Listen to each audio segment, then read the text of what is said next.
রান্না যদি মজা হয় রিভিউ দিতে কেন না ভালো লাগে। আমার কাছে তো ডিম দিয়ে বেগুন দিয়ে তরকারিটা আমার অনেকই ভালো লাগে।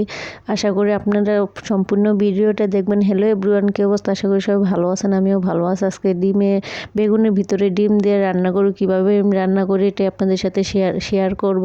তো প্রথমে আমি বেগুনটা আগে ভালো করে চাকচাক করে ধুয়ে কেটে নিচে নিয়ে এখন বেগুনের ভিতরের অংশটা উঠিয়ে নিতেছি। এই অংশটা আবার ফালাবো না, আমি এই অংশটা হলুদ মরিচ লবণ দিয়ে ভালো করে একসাথে মিক্স করে নিয়ে ডিম দিয়ে ফেটিয়ে নিই। এটা এবার এই বেগুনের ভিতরে দিয়ে তারপরে ভাজি করব। তো এই যে দেখেন ফাইনালি এখন ভিতরের অংশটা উঠানো হয়ে গেছে। এখন আমি পরিমাণ মতো লবণ হলুদ দিয়ে দিছি, ওর মরিচের গুঁড়া সব কিছু পরিমাণ মতো দিয়ে এখন ভালো করে এটা আমি মিক্স করে নিব। এটা যেহেতু একটু শক্ত শক্ত টাইপের, যেহেতু হাত দিয়ে আমি মিক্স করবো, সেজন্য ভালো করে এটা মিক্স করতে হবে।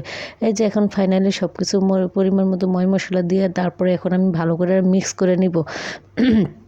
মিক্স করে নেওয়ার পরে যে এখন ভালো করে মিক্স করা হয়ে গেছে, এখন আমি এর ভিতরে ডিমটা ফেটে নিচ্ছি। দেখুন ডিমটা ফেটানোর সময় কী অবস্থা হয়েছে, ভাঙে না পরে এমনভাবে ভাঙছে, পরে বেশি অর্ধেকটা নিচে পড়ে গেছে, উপরটা ই করছে, তারপরও কোনো সমস্যা নেই, ডিমের কোনো কমতি হয় নাই। তো এখন আমি ভালো করে ডিমটা ভালো করে ফেটিয়ে নিতেছি। নিয়ে এখন এই যে বেগুনগুলা তেলের ভিতর দিয়েছে, তেলটা আগে ভালো করে গরম করেছি, নিয়ে এখন বেগুনটা তেলের ভিতরে দিয়ে দিয়েছি। কিন্তু কড়াইটা ছোট হয়ে গেছে, যদি আর একটু বড় হতো তাহলে একটু সমস্যা হতো না। তারপরে দেখেন কী অবস্থা, ডিমটা যখন বেগুনের ভিতরে দিলাম, তারপরে সবগুলা ডিম ফাঁকার নিচে তো ফাঁকা অংশটা রয়েছে, সবগুলা ছড়ে গেছে। কিন্তু তারপরে তরকারিটা অনেক মজা হয়েছে। রান্না যদি করা যায় ঠিক মতো, যেরকমই হোক না রেসিপি, রান্নাটা ঠিক মতো হলে, পরিমাণ মতো সব কিছু দেওয়া হলে, তাহলে রান্নাটা অবশ্যই ভালো লাগে। যে দেখেন কত সুন্দর করে হইতেছে। তো এখন ভালো করে উল্টে দিতে গেছে, দেখে এখনো ভালো করে হয় না, যে তো চুলার আঁচটা একটু কমিয়ে দিছি দেওয়ার পরে, সেজন্য হালকা হালকা করে দিতেছে, যাতে ভিতরের অংশটা ভালো করে সিদ্ধ হয়। এখন আরেকটা ডিম দিয়ে দিব, দিয়ে এখন ভালো করে করে ভেজে নিব। কিন্তু বেগুন ভাজার সময় এত তেল লাগে যা বলার বাহিরে। আমি কথা কেন জানি গোছা বলতে পারি না সবার মতো। যে এখন দেখেন ফাইনালি আমার বেগুন ভাজাটা হয়ে গেছে, এখন আমি এটা উঠিয়ে নিব।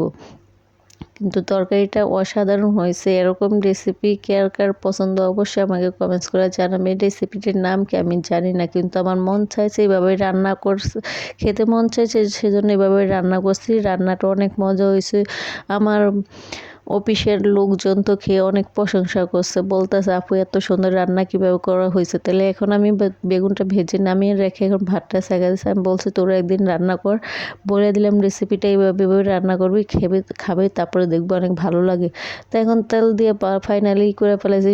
আদা রসুন ময় মশলা যা লাগে তেল দিয়ে ভালো করে কষে নিয়ে এখন ঝোলটা ফুটিয়ে নিয়ে এখন বেগুনগুলা দিয়ে দিছি। বেগুনগুলা দিয়ে এখন ভালো করে আরেকটু ফুটিয়ে নিব। আমি এটা ঝোল রাখবো না, মাখা রাখবো, যাতে একটু ভালো লাগে। ঝোল রাখলে তরকারিটা ভালো লাগবে না। তাই যে এখন ফাইনালি হয়ে গেছে, এখন আরেকটা পাত্রের মধ্যে ঢাইলিয়ে নিতেছে। যে দেখেন মাখা ঝোল আছে, ঝোলটা আর একটু শুকাবে। এখন আমি পরিমাণ মতো উপরে দিয়ে জিরার গুঁড়া দিয়ে দিব। জিরার গুঁড়া দিলে অন্যরকম একটা গ্রান আসে।